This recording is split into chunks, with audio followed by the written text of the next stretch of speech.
ತರುವಿನ ನೆರಳು ಕೊಡುವಂತ ಸುಖವು ಕೊಡುವನು ಕೃಪೆಯ ದಿನವು.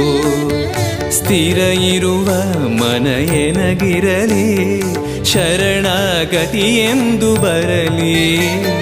ಭಗವಂತನ ಪ್ರಿಯ ಮಗನಿವನ ಸಾರಿ ಬದುಕು ಇರಲಿ.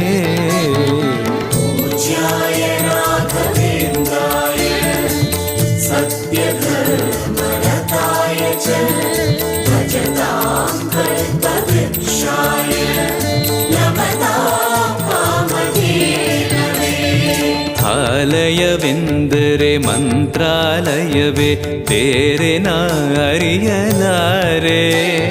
ರಾಜನು ಎಂದರೆ ಶ್ರೀ ಗುರುರಾಜನೇ ಮತ್ತು ನಾ ತಿಳಿಯಲಾರೆ. ಆಲಯವೆಂದರೆ